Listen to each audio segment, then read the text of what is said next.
All right, family, this is one of my favorite movies of all time, Avatar. So we're going to revisit it and break it down on a metaphysical level. This is the main character. His name is Jake Sully. Jake is the nickname for Jacob. So let's break down Jacob Sully. So we see here in the Bible, Jacob was a twin brother of Esau. They were destined for conflict. As the second born, Jacob was born grasping the heel of his older brother Esau. Esau came out first. His body was covered in red hair like a hairy garment and was named for his appearance. Jacob followed with his hand holding onto Esau's heel, leading to his name meaning one that takes by the heel or one who supplants another. God had already told their mother Rebecca that the older would serve the younger, foreshadowing a future of contention between them.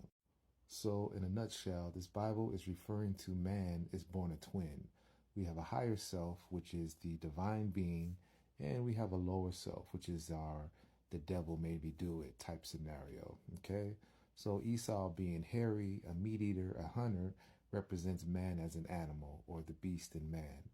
And Jacob being the scholar, one with smooth skin, more connected with his mother, a vegan, is the more divine nature of man. Okay, so this is who Jake Sully is. So this is our main character, Jake Sully. Also, Sully means one with dark eyes or one who has melanin. It also means one who has the hawk eyes. The hawk refers to the falcon god in ancient Kemet named Heru. Let's take a look at that. So again, Sully meaning one with hawk eyes. This is the falcon god Heru. This is where the concept of the Jesus Christ symbol in Christianity comes from. So it's basically man resurrecting himself from the dead, being crucified and raising into his higher consciousness or Christ consciousness. This is the hawk-eyed Heru, or where we get the word hero from. It's the hero of man, the best in man. Okay, so now we know that Jake is a twin, okay? This is his twin brother who had passed away suddenly, and now Jake is taking his place, just like Jacob in the Bible, okay? So his twin brother is named Thomas. Thomas, again, means twin. So the lower self of Jake, his twin brother Thomas, must die in order for Jake to reach his higher self or Christ consciousness. So this is Jake's brother Thomas being cremated. So remember in the movie, Jake was a paraplegic, okay? So it's only when he reaches his higher consciousness and turns into the avatar that he can walk and do all the spectacular things that he can do as the avatar. Okay, this symbolizes mankind as being crippled or disabled by living in a lower level of consciousness where we haven't reached the full potential of what we can become. So now Jake is able to transcend into his higher form or his higher self, which is the Navi character. Notice the ultraviolet, blues, and purple colors, which are symbols of higher consciousness in the chakra system. Jake is now a spiritual being having a human experience, overcoming all his lower self, or man as an animal. We further see his initiation into his higher self when he goes to the Tree of Souls, and the little seeds or pods from the Tree of Souls collect all over his body. What does this figure represent? Let me show you. Yep, you guessed it. Jake is now the Christ figure that has been crucified and now is resurrected into his higher self on the third day. This is the symbology of Jake Sully, now becoming the Christ consciousness. To further explain this symbology, the pods of the seeds from the Tree of Souls look like this, okay? Very similar to this. The purple lotus flower, which represents higher consciousness in Buddhism. You see, the lotus flower seed is planted under the water in 3 feet of mud on the banks of rivers and lakes. It has to push through all this mud, filth, and foulness to go above water, and once it reaches above water, it blooms this beautiful purple flower. So it represents man starting from a lower level and raising his consciousness to above the water level, which represents the heart.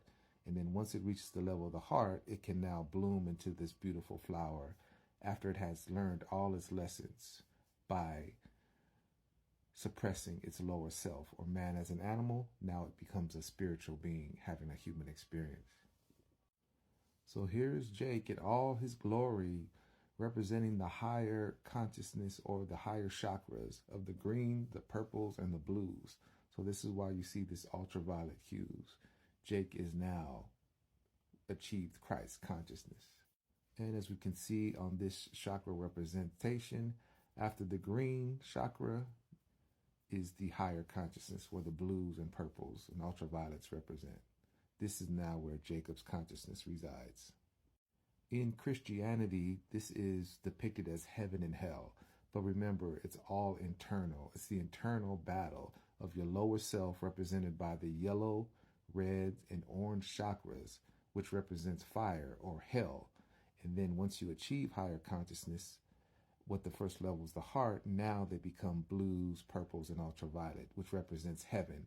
It's all consciousness. It's all happening inside of you. This is further symbolized when Jake masters this banshee and rides it to become Taruk, or a title of a higher conscious being.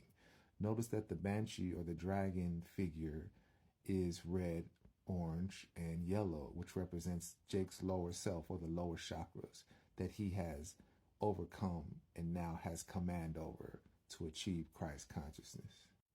So remember, the battle of the corporations of the U.S. was on this moon to mine a rare mineral called unobtainium. Okay, supposed to be a superconductor. It sells for $44 million per pound on Earth.